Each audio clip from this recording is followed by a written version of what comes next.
আসসালামু আলাইকুম ওয়া রাহমাতুল্লাহি ওয়া বারাকাতুহু। সম্মানিত দেশবাসী, আমি cancer specialist doctor SM. Sarwar. বিশেষ করে আপনারা জানেন যে সারা ওয়ার্ল্ডের ডাক্তারদের বক্তব্য হলো ক্যান্সার হলে আনসার নেই, ক্যান্সার হলে মৃত্যু হবে, এটাই স্বাভাবিক। একসময় সাময়িকভাবে চিকিৎসা দেওয়া হয়, ক্যান্সার একসময় মৃত্যু হবে, এটি মেনে নিতে হবে। আমি বলবো ক্যান্সার হলে আনসার নেই, সেই কথার কোনো ভিত্তি নেই। এমনই একজন ক্যান্সার রোগী আপনাদের সাথে পরিচয় আজকে করে দেবো, যিনি আপনার যে নাসিমা কানন মিরপুর সরকারি হাসপাতাল যেটা, সেটার প্রধান, ওনার কাছে চিকিৎসা করতে গেলেন আমাদের এক হবিগঞ্জের সোনারঘাটের ভাই। তারপর ওনার বোনের চিকিৎসা করতে সবগুলি প্রিপারেশন নেওয়ার পরে অপারেশন যখন করবেন তখন বললেন যে আর ওনার চিকিৎসা হবে না, টাকা পয়সা সব আবার রিটার্ন ব্যাক করে দিলেন এবং ওনাকে বললেন যে আপনার রোগী বাঁচবে না, আপনার বাড়িতে নিয়ে যান, আপনি অন্যদিকে যাবেন না, গেলে হয়তো অপারেশন করবে কিন্তু রোগীটারে লাস্ট নিয়ে যাবেন। এই অবস্থায় আমার কাছে নিয়ে আসেন সেই রোগীটাও। আমি যখন চিকিৎসা করা ধরি তখন দেখা যায় একেবারেই মরণাপন্ন অবস্থায় নিয়ে আসছেন আপনারা আমার কাছে। সেই রোগী আল্লাহ রসের সময় আজকে 7 বছর ধরে সুস্থ। আজকে ওনারা আবার আরেকটা রোগী নিয়ে আসছেন আমার কাছে, এই হইলো ফাইল নিয়ে ঘুরতেছেন। সেইখানে আমরা ওনাদের সাথে আপনাদেরকে পরিচয় করে দিচ্ছি ওনারা কিভাবে অসুস্থ হয়েছিলেন এবং কিভাবে সুস্থ হয়েছিলেন। আপনার নাম? আমার নাম হাজী সিরাজুল ইসলাম। হাজী সিরাজুল ইসলাম। আর উনি তো আপনার হলো স্ত্রী, ওনার নাম হলো হাজী হাজী আসি। এখন দুটো আল্লাহর বাড়ি গিয়ে আসছেন। আচ্ছা, কয়বার হজ করছেন? 2বার হজ করেন, মাশাআল্লাহ। আমাদের গর্ব যে আপনারা হবিগঞ্জের সোনারঘাটের আপনারা দুজন স্বামী স্ত্রী 2বার হজ করছেন। আপনারা যে আমার যে রুগী ছিল, রুগীর নাম কি ছিল? রুগীর নাম ছিল রহিমা খাতুন। আর রুগীর পিতার নাম এবারতুল্লাহ। তার মায়ের নাম? স্বামীর নাম জাহাঙ্গীর মিয়া। গ্রাম বীরসাবন। পোস্ট অফিস রানীগাঁও, থানা সোনারঘাট, জেলা হবিগঞ্জ। আচ্ছা, তার কি সমস্যা হয়েছিল? সমস্যা হয়েছিল তার ধরা বেদনা গিয়া শেষ পর্যন্ত অনেক ডাক্তারের ওষুধ খাওয়াইছি, খাওয়ানোর শেষ পর্যন্ত ধরা দিল ক্যান্সার। ক্যান্সারটা হয়েছিল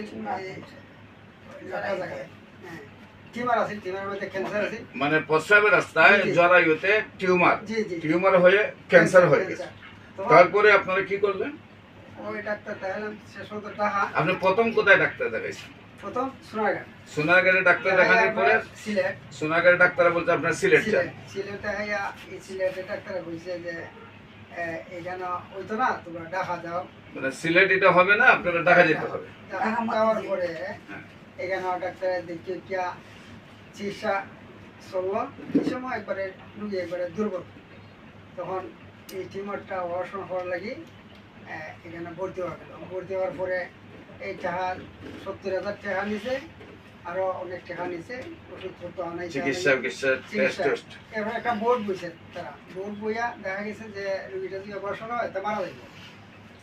তখন আমরা ডাক্তারে ডেকে হইলো নাসিমা খানম, নাসিমা মহিলা যে ডাক্তার, নাসিমা না কিলা নাসিম ওই না জানি ডাক্তারের নাম, মহিলা ডাক্তার না? মহিলা ডাক্তার। উনি বসতেন কোথায়? আচ্ছা, উনি কি বললো? বললো যে তোমরা রুগীটা লিয়ে যাও গা, অপারেশন হতো না, অপারেশন যদি করা যায় তাহলে রুগীটা মারা যাইব। তোমার টাকাগুলো সব নিয়ে যাও, সব টাকা দিলাইছে। তারা যে ব্রিটিশ আছে, ব্রিটিশ টাকা সহ দিলাইছে, আর 70,000 একটা টাকাও রাখছে না, সব টাকা দেওয়া হচ্ছে যে তোমরা বাড়িতে যাবে, গ্রামের ডাক্তার দেওয়া তোমরা সাধারণ চিকিৎসা রুগী যেটা খায় খাওয়াইয়া রুগী মারা যাইব। আর বুঝাইয়া কইছে মানে যে টাকা অপারেশনের জন্য আপনার ফিস নিয়েছিল সব টাকা এবং যে টাকা জমা নিয়েছিল সব টাকা আপনাদেরকে রিটার্ন দিয়ে দিয়ে সবাই বলছে রোগী আর বাঁচবে না, রোগী বাড়িতে নিয়ে যান। তখন আরেক কথা কইছে যে তোমরা অন্য হসপিটালে যাও, টাকা নিব অপারেশন কিন্তু রোগী মরা নিবাই। মানে আপনারা যদি ওনাদের হাসপাতালে নিয়ে অন্য হাসপাতালে নেন তো অপারেশন টিকিট টাকার লোভে করবে, কিন্তু রোগীটা মারা যাবে, লাশ রোগী নিয়ে যাবেন। আমরা লাশে আনছি বাড়ি, লাশ হিসাবে আনছি, জিতে হয়ে আছে মারা গেছে, তবে লাশের মতোই মুখিতে পানি পরে শরীর বেরবেরা শরীর পুরি। তখন একলু হইল যে হবিগঞ্জ একজন বৈবাহিক ডাক্তার আছে সারোয়ার, হইয়ার নাম শশাঙ্গা, তোমরা এখানে যাও কে দাও। ওই সঙ্গে সঙ্গে চিনছি চাইয়া লই আইলাম, আবার পরে দেখাইলাম, যে দেখানি পরে আপনারা কইলা যে ওষুধ নেও, এই আপনার ডক্টর দেওয়া লাগবো, যে তোমার 3 দিন ওষুধটা খাও, কিন্তু 1 মাস সময় লাগবে আমার ওষুধ। 3 দিন পরেই দেখবা উনি হয়েছে, বুঝলে পর ইনশাল্লাহ বলে দেবে। নিয়ে খাওয়ানি হয় 3 দিন পরেই দেখা যায় যে অনেক পরিবর্তন। এখন 3 বছর খাওয়াইছি ইনশাল্লাহ, আমার বোন আজ পর্যন্ত আছে ভালো। মানে 3 দিন পরে একটা পরিবর্তন আসছে, তারপরে সুস্থতা আসছে, তারপরে আপনার 1 বছর কোর্স আমরা হলো ক্যান্সার রোগী খাওয়াই, আপনার 3 বছর পর্যন্ত কোর্স খাওয়াইছি। এখন আল্লাহর রহমতে কত বছর ধরে ভালো আছে? ওই 7-8 বছর। আজকে 7-8 বছর ধরে সেই সোনারঘাটের গ্রাম কোনটা? বিশাবন বীরসাবন, পোস্ট অফিস হলো রানীগাঁও। সেই রোগীটার নাম হলো রহিমা রহিমা খাতুন, তার স্বামীর নাম জাহাঙ্গীর। জাহাঙ্গীর আলম। আদৌ সুস্থ রয়েছে। যারা মনে করেন যে ক্যান্সার হলে মৃত্যু হবে, ক্যান্সার হলে ভালো হবে না, একসময় তো আমরা বলি যে যক্কা হলে রক্ষা নেই, একসময় টাইফয়েড হলে কোনো না কোনো অঙ্গ চলে যেত, একসময় আমরা বসন্ত রোগ হলে ফাটা টুকার মতো সমস্ত শরীর হয়ে গেছে, পুষ গলে পড়ছে, মানুষের জঙ্গলে নিয়ে গেছে, মানুষের বাড়ির বাহির করে দিছে, একসময় ডায়রিয়া হলো গ্রামের পর গ্রাম মানুষ মারা গেছে।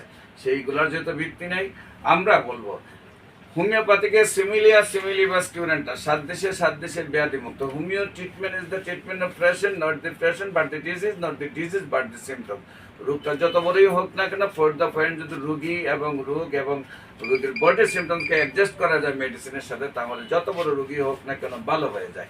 সেখানে যে কোনো স্টেজে থাক, আমার কাছে যেসব রোগীরা আসেন, বিশেষ করে ক্যান্সার রোগী সবাই 4 স্টেজ ওভার হয়ে আসেন। যখন অ্যালোপ্যাথিক ডাক্তার বলেন আর চিকিৎসা নাই, তখন আসেন। তারপরে আল্লাহ রহমতে সুস্থ হন। আর যদি প্রাথমিক অবস্থা আসে, তাহলে বুঝতেই পারে না কিভাবে ক্যান্সারটা ভালো হয়ে যায়।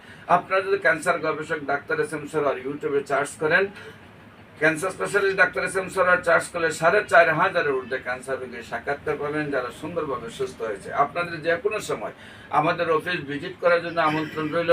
অফিস ভিজিট করলে আপনারা যে জিনিসটা দেখতে পারবেন, যারা ক্যান্সার রোগী আমার অফিসে আছে, যারা আমি চিকিৎসা চালাচ্ছি, 1 মাস 2 মাস চিকিৎসা হয়েছে, তাদেরকে আপনারা